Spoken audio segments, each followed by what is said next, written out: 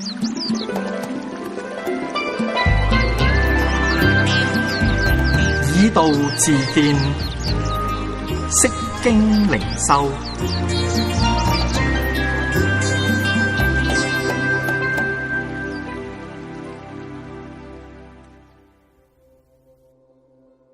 看啊，以利亞在這裏。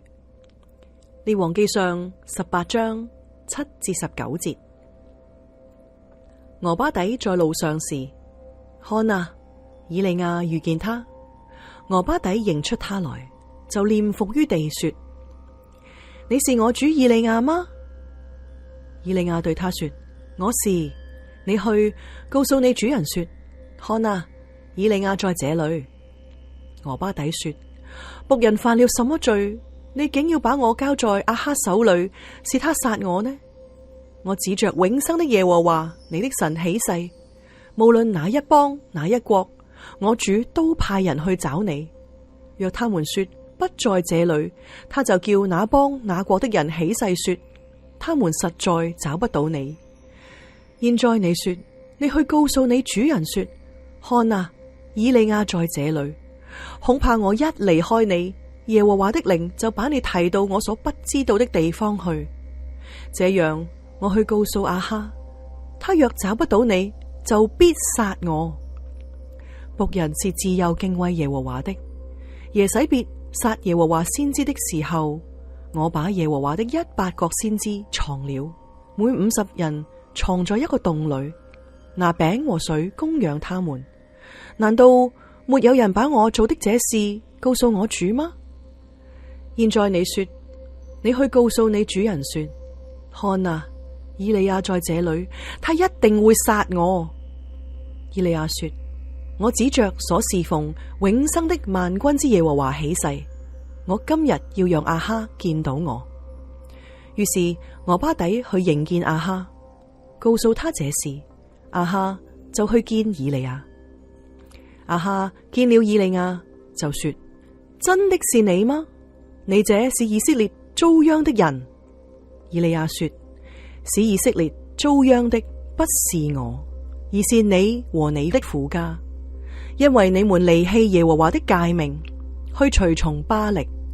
現在你要派人去召集以色列眾人，以及耶洗別所供養的450個巴力的先知和400個亞舍拉的先知，叫他們都上迦密山到我這裏來。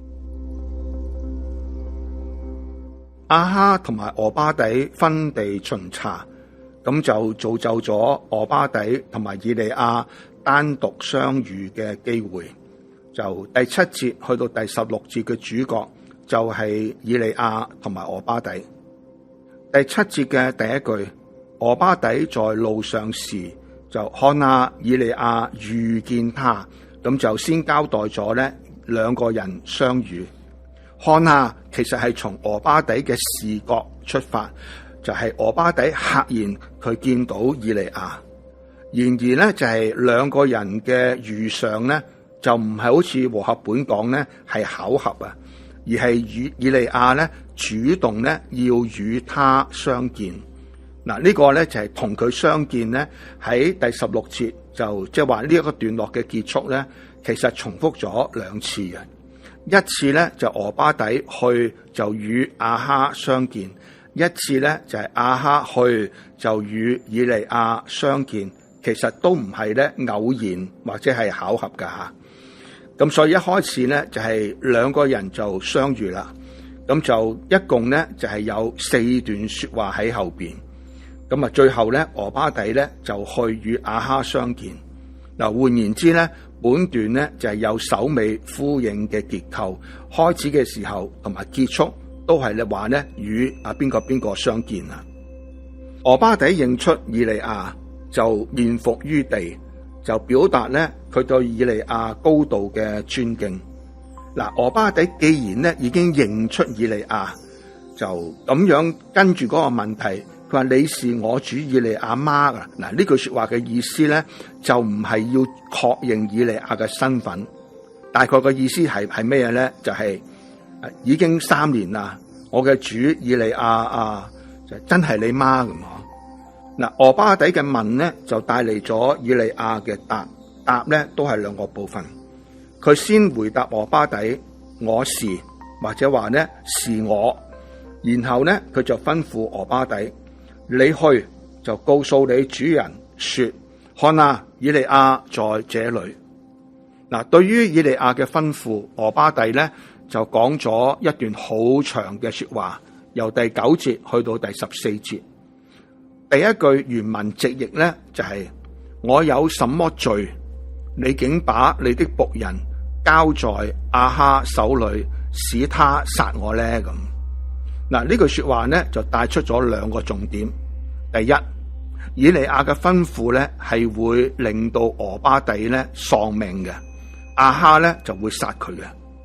第二呢就係俄巴底認為自己冇乜嘢嘅罪過，就唔應該咧得到咁樣嘅結果。咁我哋問，點解以利亞嘅吩咐會令到佢喪命呢？咁嗱，呢個就係咧第10節去到第12節上嘅內容啊。咁點解俄巴底認為自己唔應該有咁樣嘅結果呢？咁嗱，呢個咧就係第12節下半節去到第14節嘅內容啊。而兩段呢都係以他必殺我嚟到係結束㗎。咁樣咧就我哋就見到就佢殺我咧喺俄巴底嘅說話當中就重複咗3次。嗱，第10節係俄巴底嘅誓言，就表示咧佢所講嘅唔係假話。就亞哈到處咧就揾以利亞，甚至咧遠至鄰近嘅邦國，就認真嘅程度咧喺第10節下半節就表達出嚟啦。喺呢件事情上邊咧，人咧都唔可以咧敷衍了事。如果話冇揾到以利亞咧，就佢哋都係要以誓言咧作實嘅。喺第10節嘅背景底下，就俄巴底複述以利亞嘅吩咐，然後咧就講出佢害怕嘅地方吓。佢話，恐怕我一離開你，耶和華嘅靈就把你提到我所不知嘅地方去，這樣我去告訴亞哈，他若找不到你，就必殺我。俄巴底嘅擔心呢唔係冇理由嘅。3年嚟呢，以利亞忽然之間人間蒸發，就不知所蹤。亞哈係遍尋不獲，俄巴底當然呢就唔知道啦。就係喺第1節，耶和華已經吩咐以利亞要讓亞哈就睇到佢，佢亦都唔知道呢，以利亞而家係正在遵行神嘅吩咐，就係要讓亞哈見到佢。嗱，佢最擔心呢，就係當佢向亞哈報告咗之後，萬一以利亞再次消失呢，亞哈呢就一定會殺佢嚟到泄憤嘅。嗱，至於俄巴底點解認為自己唔應該有呢個嘅惡果，係即係話被殺咧？咁佢就講出佢曾經救耶和華嘅眾先知，就證明咧佢係一個敬畏耶和華嘅人。嗱，以利亞嘅吩咐咧就真係會令到佢被殺嘅。對於俄巴底嘅憂慮咧，以利亞就用誓言咧嚟到回覆。以利亞話：我指着所侍奉永生嘅耶和華起誓。就帶我哋翻到咧第17章第1節嗰個起誓嘅格式吓。其實從前咧，佢就宣告佢話冇露水冇雨水嘅日子開始，而家咧佢就宣告佢係要讓亞哈就見到佢。喺以利亞嘅誓言保證下，俄巴底就去見亞哈，咁就話俾亞哈聽。就結果就係第16節上半節咧結束咗俄巴底同埋以利亞嘅段落。16節下半節咧去到亞哈同以利亞嘅段落啦。咁就亞哈同以利亞嘅段落咧由2段說話組成嘅。先係亞哈對以利亞嘅指控，就給以色列就惹麻煩的這個人就是你嗎？咁。然後呢就係以利亞嘅回覆，又係2個部分。佢話先係呢就係以利亞對亞哈指控嘅還擊，然後就係佢對亞哈嘅吩咐。以利亞就話：現在你要打發人召集以色列眾人到迦密山，到我那裏去，還有耶洗別所供養的450個巴力嘅先知和400個亞舍拉嘅先知。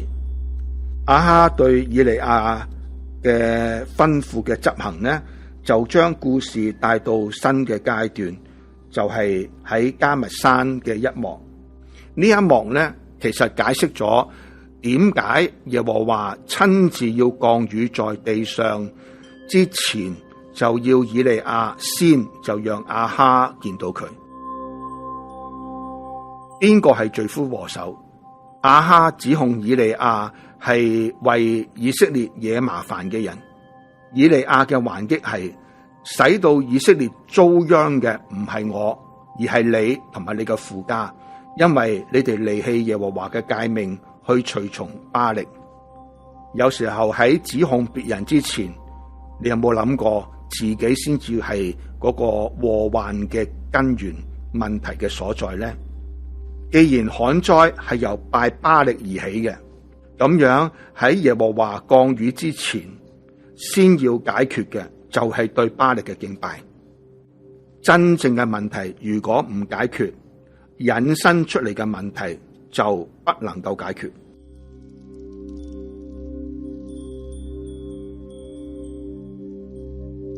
以道自見，釋經靈修，係由堅道神學院推出。作者梁國權，播音葉清、梁國權。